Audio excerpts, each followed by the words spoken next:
ಎಲ್ಲರಿಗೂ ನಮಸ್ಕಾರ. ಒಂದು ತೋಟದ ಯಶಸ್ಸು ಎಲ್ಲಿ ಅಡಗಿರುತ್ತೆ? ಖಂಡಿತವಾಗಿಯೂ ಅದರ ಮಣ್ಣಿನಲ್ಲಿ, ಅಲ್ವಾ?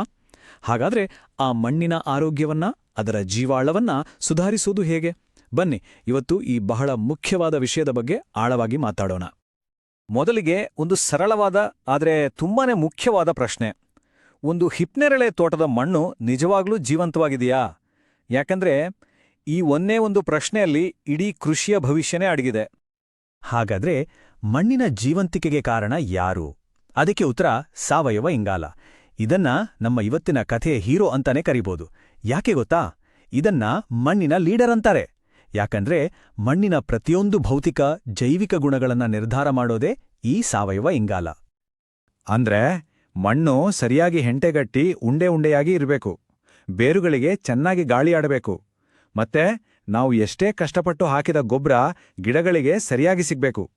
ಈ ಮೂರೂ ಕೆಲಸಗಳು ಸರಿಯಾಗಿ ನಡಿಬೇಕಂದ್ರೆ ಅದಕ್ಕೆ ಸಾವಯವ ಇಂಗಾಲ ಬೇಕೇ ಬೇಕು.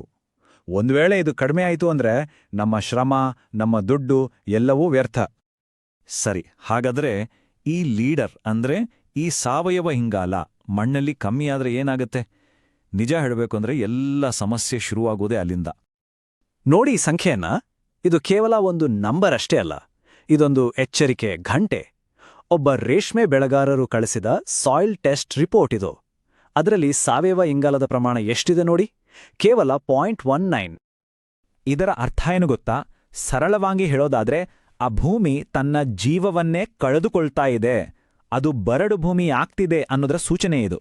ನಿಜಕ್ಕೂ ಆತಂಕಕಾರಿ ಅಲ್ವಾ? ಇಲ್ಲಿ ಇನ್ನೂ ಒಂದು ಮುಖ್ಯವಾದ ವಿಷಯವನ್ನ ನಾವು ಅರ್ಥ ಮಾಡ್ಕೋಬೇಕು. ಮಣ್ಣಿನಲ್ಲಿ ಸಾವಯವ ಇಂಗಾಲದ ಪ್ರಮಾಣ 0.5ಕ್ಕಿಂತ ಕಡಿಮೆ ಇದ್ರೆ ನಾವು ಎಷ್ಟೇ ₹1000 ಖರ್ಚು ಮಾಡಿ ಗೊಬ್ಬರ ಹಾಕಿದ್ರೂ ಅದು ಗಿಡಗಳಿಗೆ ತಲುಪೋದೇ ಇಲ್ಲ.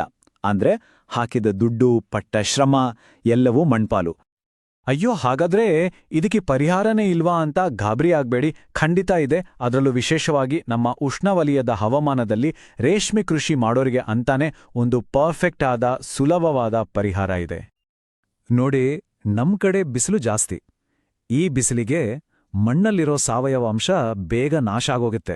ಇದನ್ನ ಹಿಡಿದಿಟ್ಕೊಳ್ಳೋದೇ ಒಂದು ದೊಡ್ಡ ಚಾಲೆಂಜ್. ಈ ಸವಾಲ್ಗೆ ಉತ್ತರವೇ ಟ್ರೆಂಚಿಂಗ್ ಮತ್ತೆ ಮಲ್ಚಿಂಗ್. ಈ ಎರಡನ್ನೂ ಒಟ್ಟಿಗೆ ಮಾಡೋದು. ಹಾಗಾದ್ರೆ ಬನ್ನಿ, ಈ ಟ್ರೆಂಚಿಂಗ್ ಮತ್ತು ಮಲ್ಚಿಂಗ್ ವಿಧಾನವನ್ನ ತೋಟದಲ್ಲಿ ಹೇಗೆ ಮಾಡೋದು ಅಂತ ಹಂತ ಹಂತವಾಗಿ ಸ್ಟೆಪ್ ಬೈ ಸ್ಟೆಪ್ ನೋಡೋಣ. ಇಲ್ಲಿ ಒಂದು ನಿಮಿಷ.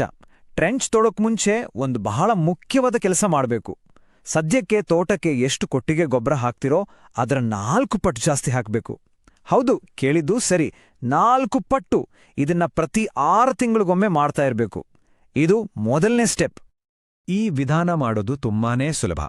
ಮೊದಲನೇದಾಗಿ ಹಿಪ್ಪನೇರಳೆ ಗಿಡಗಳ 2 ಸಾಲುಗಳ ಮಧ್ಯೆ 1.5 ಅಡಿ ಆಳ, 1.5 ಅಡಿ ಅಗಲದ ಒಂದು ಟ್ರೆಂಚ್ ಅಂದ್ರೆ ಗುಂಡಿ ತೋಡಬೇಕು.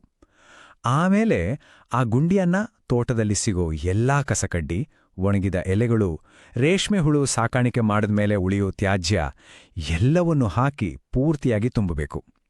ಆಮೇಲೆ ಅದರ ಮೇಲೆ ತೆಳುವಾಗಿ ಮಣ್ಣು ಮುಚ್ಚಿ ಡ್ರಿಪ್ ಪೈಪ್ಲೈನ್ ಅನ್ನ ನೇರವಾಗಿ ಅದರ ಮೇಲೆ ಇಡಬೇಕು. ಅಷ್ಟೇ.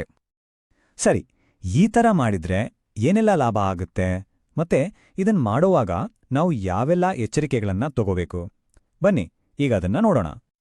ಇದರ ಫಲಿತಾಂಶಗಳು ನಿಜಕ್ಕೂ ಅದ್ಭುತ ಅಂತಾನೆ ಹೇಳಬಹುದು. ನೋಡಿ, ರೇಷ್ಮೆ ಹುಳು ಸಾಕಾಣಿಕೆಯ ತ್ಯಾಜ್ಯ ಪೂರ್ತಿಯಾಗಿ ಬಳಕೆಯಾಗುತ್ತೆ. ಹಸಿರೆಲೆ ಗೊಬ್ಬರ ಪರಿಣಾಮಕಾರಿಯಾಗಿ ಕೆಲಸ ಮಾಡುತ್ತೆ. ಬೇಕಿದ್ರೆ ಕೋಳಿ ಅಥವಾ ಕುರಿ ಗೊಬ್ಬರವನ್ನು ಸೇರಿಸಬಹುದು. ಜೈವಿಕ ಗೊಬ್ಬರಗಳು ಅಂದ್ರೆ ಬಯೋಫರ್ಟಿಲೈಸರ್ಸ್ 100ಕ್ಕೆ 100% ಉಪಯೋಗಕ್ಕೆ ಬರುತ್ತೆ. ಅಷ್ಟೇ ಅಲ್ಲ, ಮಳೆ ಬಂದಾಗ ಒಂದೇ ಒಂದು ಹನಿ ನೀರು ಕೂಡ ವ್ಯರ್ಥವಾಗಲ್ಲ. ಎಲ್ಲವೂ ಭೂಮಿಯಲ್ಲೇ ಇಂಗುತ್ತೆ. ಒಟ್ಟಾರೆಯಾಗಿ ಮಣ್ಣಿನ ಪ್ರತಿಯೊಂದು ಗುಣವೂ ಸುಧಾರಿಸುತ್ತೆ.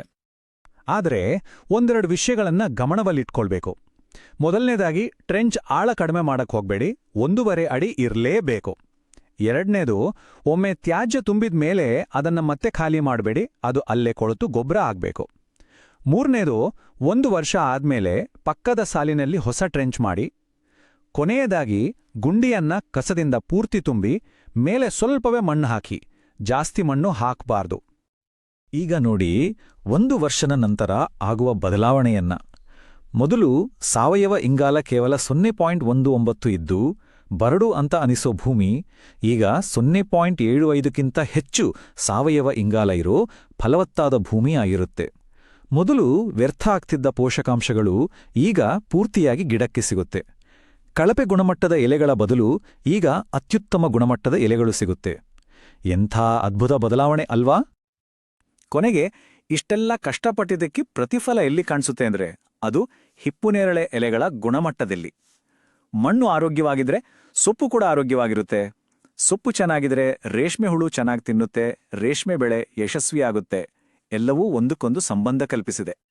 ಹಾಗಾದ್ರೆ ಒಂದ್ಸಲ ಯೋಚನೆ ಮಾಡಿ, ಮಣ್ಣಿನ ನಿಜವಾದ ನಾಯಕ ಸಾವಯವ ಇಂಗಾಲ ಅನ್ನೋದು ನಮ್ಗೆ ಗೊತ್ತಾಯಿತು. ಹಾಗಾದ್ರೆ ನಮ್ಮ ತೋಟಗಳ ಯಶಸ್ಸನ್ನ ಮುನ್ನಡೆಸಬೇಕಾಗಿರೋದು ಯಾವುದು? ಉತ್ತರ ನಮ್ಮ ಕೈಯಲ್ಲೇ ಇದೆ.